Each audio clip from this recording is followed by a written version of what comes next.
मेरा मुझ में कुछ नहीं, जो कुछ है प्रभु तो तेरा तुझको सौंपता। क्या गत प्रभु मोर। श्री सद्गुरु महाराज की जय। परमाराध्य आराध्य जी की श्री जुगल चरणों में कोटि सह नमन। मंच पर मंचासीन पूज्यपाद आचार्य स्वामी श्री पूर्ण चेतन जी महाराज की श्री जुगल चरणों में कोटि सह नमन। स्वामी विनय सागर जी महाराज, मंच पर मंचासीन पूज्य गुरुजन, सत्संग में उपस्थित धर्म प्रेमी माताओं एवं बहनों, सबों को मेरा नमन है। अभी हम आप श्री रामचरितमानस से पाठ सुन रहे थे। पाठ में हम आप 9 प्रकार की भक्ति को सुने। संत महापुरुष ने कहा है, भक्ति निशायनी मुक्ति की संत चरह सब धाय, जिन जिन मन आलस किया जन्म जन्म पचत है। बाबा कबीर कहते, जो मानव संसार के काम करने में आलस नहीं करते, जो मानव भक्ति भजन करने में आलस करते हैं, संसार के काम को तो तुरंत कर लेते हैं। अब भक्ति भजन करने में मानव कहते हैं, महाराज करेंगे न, अभी समय है कि ऐसा गांव समाज में लोग कहते हैं, महाराज अभी बहुत समय है, भजन भेद ले लेंगे, अभी समय बहुत। सदगुरु महाराज जी ने कहा है, दिन बीतत जावे आयु फुटावे, भजो भजो प्रभु नाम। परिजन धन सारा सुत वित दारा, नहीं आवे को काम। निज तन छुट जावे काम न आवे, यह जगत दुख के धाम। सदगुरु महाराज जी कहते हैं, धान परिवार काम आने वाला नहीं है। सूत का अर्थ होता है बेटा, दारा का अर्थ होता है पत्नी। बेटा पत्नी संपत्ति काम आने वाला नहीं है। दिन बीतता हुआ जा रहा है, आयु घटती जा रही है। किसी की आयु बढ़ रही है, किसी का आयु नहीं बढ़ रही है। शरीर बढ़ रहा है ना, जन्म लिया शरीर बढ़ रहा है ना, पुत्र बड़ा हो गया है, शादी की ओर शरीर बढ़ा है। शरीर की शादी हुई, इसमें जो रहने वाले हैं उसकी शादी नहीं हुई है, उसकी भी शादी हुई है। उस आत्मा की भी शादी हुई है। बाबा कबीर ने कहा, घोंघट का पट खोल दे, तुको पीव मिलेंगे। घट घट में वह साईं रमता, कटुक वचन मत बोल रे, तुको पीव मिलेंगे। धन जौवन के गर्वन करिए, झूठा पचरंग छोड़ रे। बाबा कबीर गा रहे हैं, तुम्हारे अंदर जो रह रहे हैं उसकी भी शादी हुई है। किनसे? उनका पति कौन है? परमपिता परमात्मा है। हम आप चाहते हैं पति से मिलने के लिए, उस पति से कैसे मिलेंगे? उस पति से मिलने के लिए भजन करना होगा ना। दीन बाबा कबीर कह रहे हैं, जोग जुगुत से रंग महल में पिया पायो अनमोल रे, तुमको पीवे मिलेंगे। इसी जोग जुत महल में जो महल है, इसी महल में वो पिया मिलेगा, और कोई दूसरा महल में पिया मिलने वाला नहीं है। इस महल में कैसे पिया मिलेगा? पति मिलेगा। मैंने सुबह सुनाया था ने, शरीर जो है मंदिर है, ठाकुरवाड़ी है, इस तरीके के अंदर सब देवी देवता है, इसी तरीके के अंदर में वह पिया मिलेगा। ये 5 रंग का चोल है, ये चोला झूठा चोला है। इस तरीके में कहीं हम आप उस पति को पा लिए तब तो उत्तम हो जाएगा ना।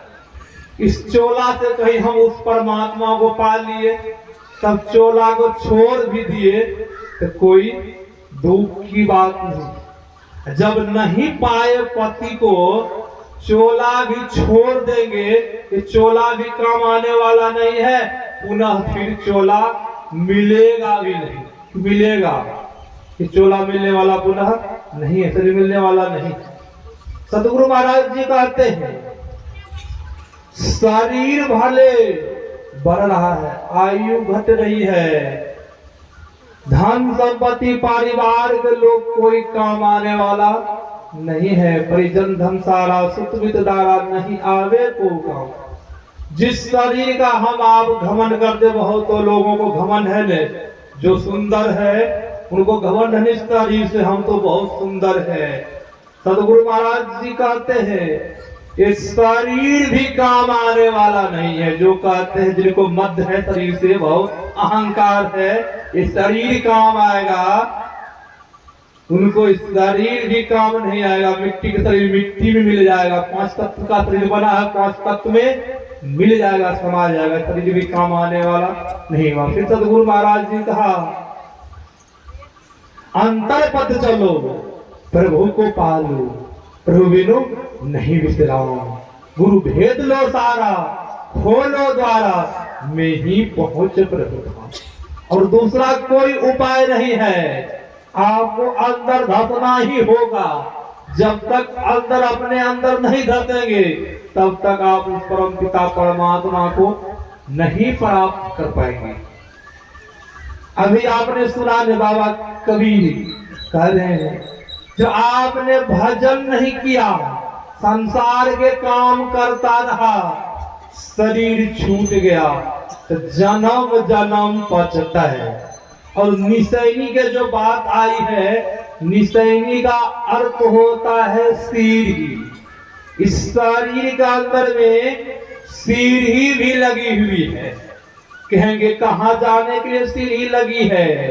इस शरीर के अंदर जो सीढ़ी, बाहर के सीढ़ी को भले हम आप देखते हैं, इस शरीर के अंदर में जो सीढ़ी है, एक सीढ़ी नहीं है, 3 सीढ़ी है। इस शरीर के अंदर में 3 स्थान जाने के लिए 3 सीढ़ी है।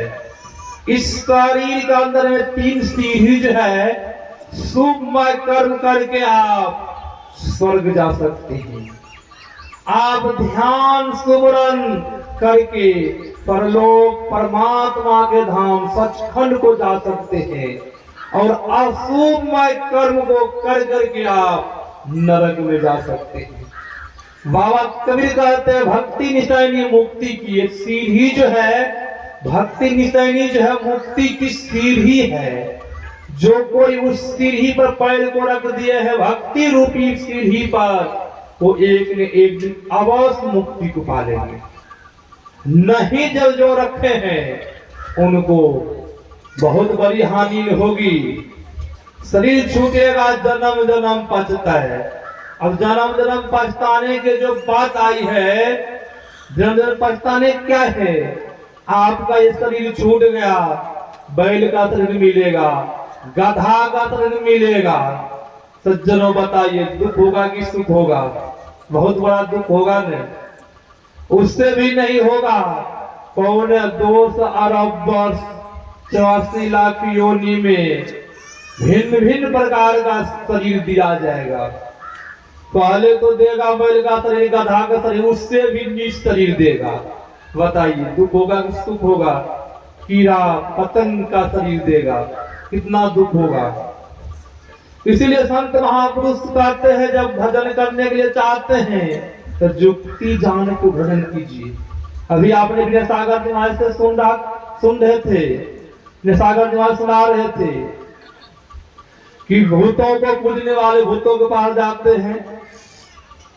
भगवान श्री कृष्ण ने अर्जुन से कहा था, सुनो पार्थ, देवों का व्रत करने वाले, पितरों का व्रत करने वाले, भिन्न भिन्न भूतों को पूजने वाले और मेरा भजन करने वाले मेरे पास आते हैं। हे पार्थ, देवताओं को व्रत करने वाले कौन है? देवताओं को पूजा करने वाले कौन है?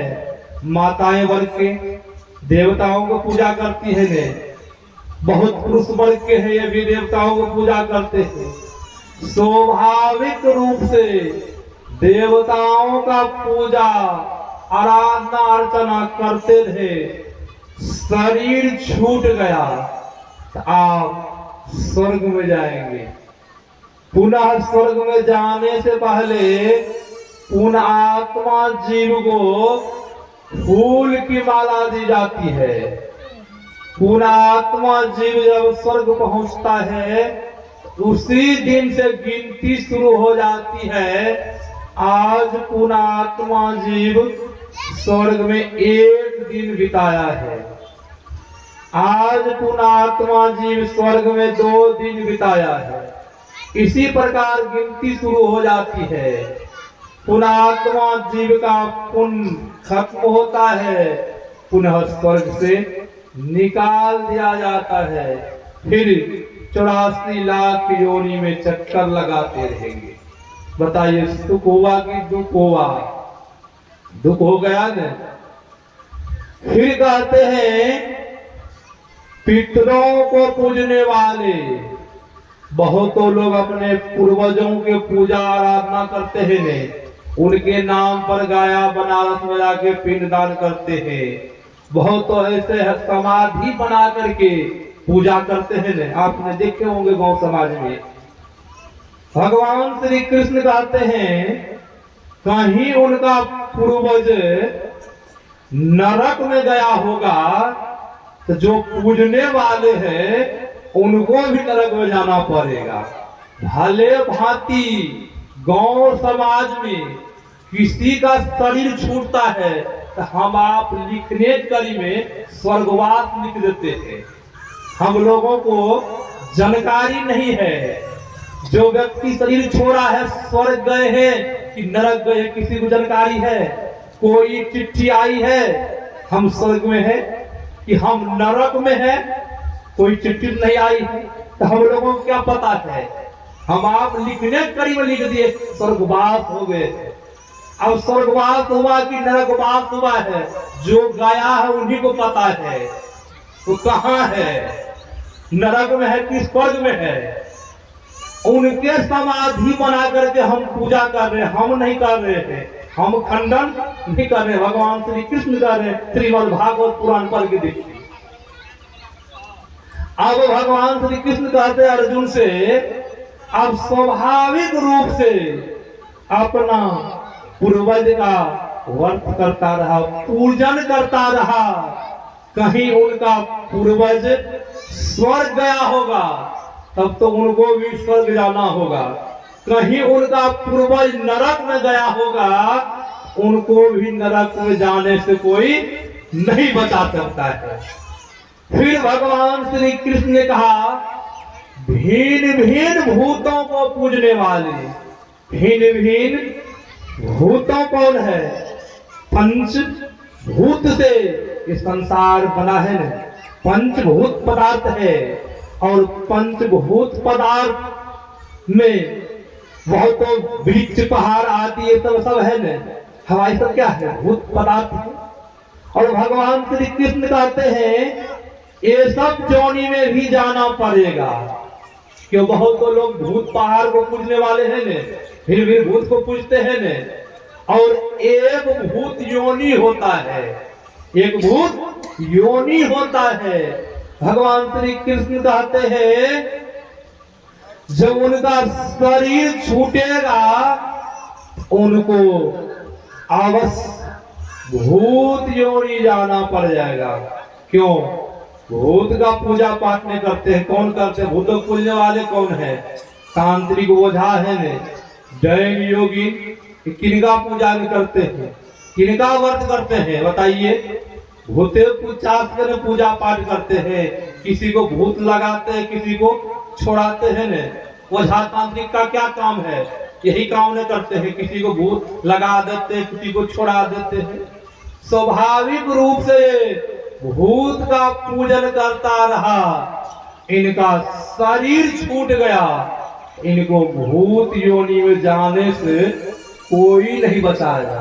और भगवान श्री कृष्ण कह रहे अर्जुन से, हे अर्जुन, जो मेरा भजन करने वाला है उनका शरीर जब छूटेगा तो मेरे पास आएंगे। ये कितना लाभ है सत्संग करने से, वो मेरे पास आएंगे। और गाने के लिए हम आप गा लेते हैं एक सर्वेश्वर पर अचल विश्वास पूर्ण भरोसा। गाने के लिए हम आप गाते हैं पाठ में, और समय जब आता है एक पर अचल विश्वास नहीं रहता है, रहता किसी को। बहुत तो सत्संगी है गाने के लिए गाते हैं, किसी प्रकार का व्याधि रोग घर में होता है तो देवी देवता का पूजा करवाते हैं, उससे भी नहीं होता है। तांत्रिक ओझा को बुला के लाते हैं, उससे नहीं होता है। मौलवी साहब को बुला के लाते हैं, उनका जल पढ़ा के देते हैं। तो गाने के लिए हम आप गाते हैं रहा विश्वास, अचल विश्वास रहा। सबों को बुला करके आगर में इकट्ठा कर देते हैं ने, थोड़ा इनसे मता हाथ दिलवा देते हैं, थोड़ा मौलवी साहब से दिला देते हैं, सबसे झाड़ फूक करवा देते हैं ने। थोड़ा नहीं होता सूर्य पूजा कर लेते हैं, थोड़ा छठ पूजा कर लेते हैं, सब पूजा कर लेते हैं ने। तो गाने के लिए हम आपने गाते हैं एक सर्वेश्वर पर अचल विश्वास। पंजाब के राजा थे महाराजा रंजीत सिंह जी महाराज। महाराजा रंजीत सिंह जी महाराज जब औरंगजेब से लड़ने के लिए जाते थे तो महाराजा रंजीत सिंह पहले अपने गुरु को प्रणाम करते थे, ईश्वर परमात्मा को प्रणाम करते थे। और महाराजा रंजीत सिंह महाराज कहते थे, हे परमपिता परमात्मा, हे गुरुदेव, इस शरीर आपका दिया हुआ है, ये तन आपका दिया हुआ है, ये मन आपका दिया हुआ है, ये संपूर्ण संसार आप ही का है। मैं युद्ध करने के लिए जा रहा हूं, आप साथ रहेंगे। और जब महाराजा रंजीत सिंह युद्ध करने के लिए जाते थे, महाराजा रंजीत सिंह की जीत होती थी। क्यों? एक परमात्मा पर अचल विश्वास रखते थे। और हम आप कहने के लिए कह देते हैं एक सर्वेश्वर पर अचल विश्वास हम लोगों का नहीं रहता है। अभी आपने सुना ने माता सबरी गुरु के वचन पर संपूर्ण विश्वास की थी। और भगवान श्री राम उनके कुटिया में आए, उनके आश्रम में आए ने, माता सबरी संपूर्ण विश्वास नहीं करती तो भगवान आते उनके आश्रम में नहीं आते। उसी प्रकार हम आप कहने के लिए कहते हैं विश्वास नहीं रखते। भगवान श्री राम उनके आश्रम में आए हैं, माता सबरी विह्वल हो जाती है, हर्ष प्रेम में मगन हो जाती है और दोनों हाथ को जोड़ करके भगवान प्रभु से क्या मांग रही है कि ही विधि स्तुति करहूं तुम्हारी, यधम जाति में जरमति भारी। अधम ते अधम अधम अति नारी, तीन मैं मति मंद अघारी। कह रघुपति सुनो भामीन बाता, माने हूँ एक भगति करनाता। जाति पाति कुल धर्म बड़ाई, धनवल परिजन गुण चतुराई। भगतिहीन नर सो है कैसा, बिनु जल बारिद देखिए जैसा।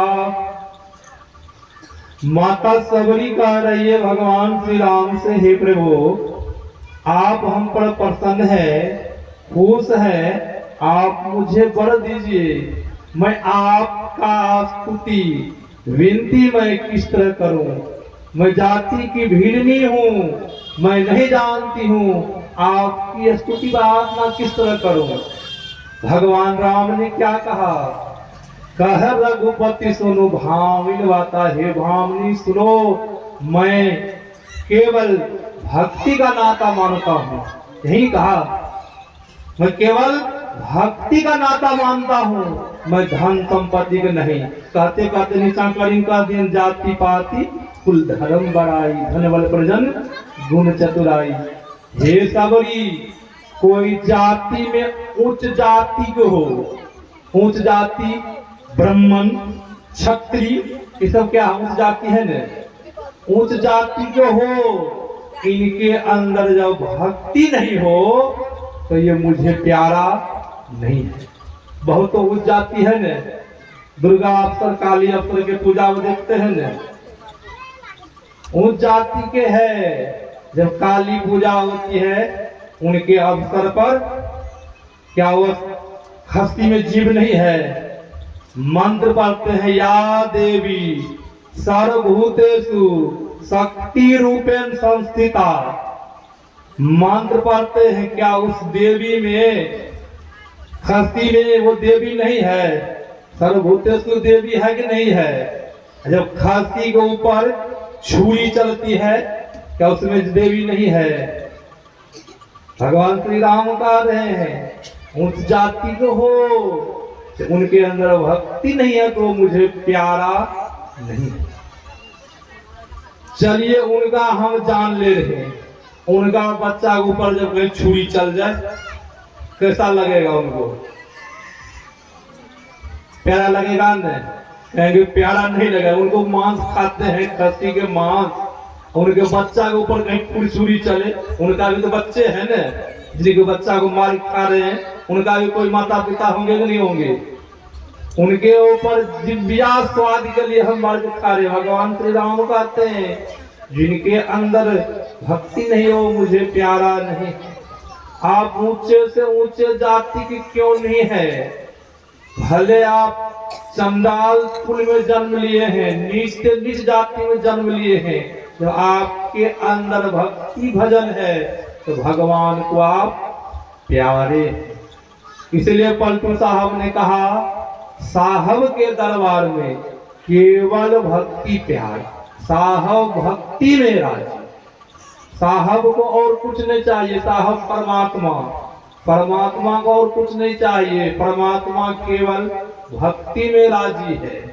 अब भक्ति जुक्ति जान के करेंगे तब न भक्ति पूरी होगी, जब जुक्ति जान के भक्ति नहीं करेंगे तो भक्ति पूरी होगी। और कहते कहते कह दिया जिस तरह आकाश में बादल लगा करके जब बारिश नहीं हो तो देखने में शोभाहीन लगता है कि नहीं लगता है, उसी प्रकार वह नर है जिस नर के अंदर में भजन भक्ति नहीं है। ठीक उसी आकाश के जैसा वह नर है जो भजन नहीं करते हैं। इसलिए हम लोगों को जुक्ति जान करके भजन करेंगे तब जीवन सार्थक होगा। समय का अभाव है, यहाँ से हम लोगों को भी बहुत दूर जाना है। मैं अपना वक्तव्य को यहीं पर विराम देता हूँ। पूज्य बाबा से सुनेंगे, विशेष लाभ होगा। श्री सद्गुरु महाराज।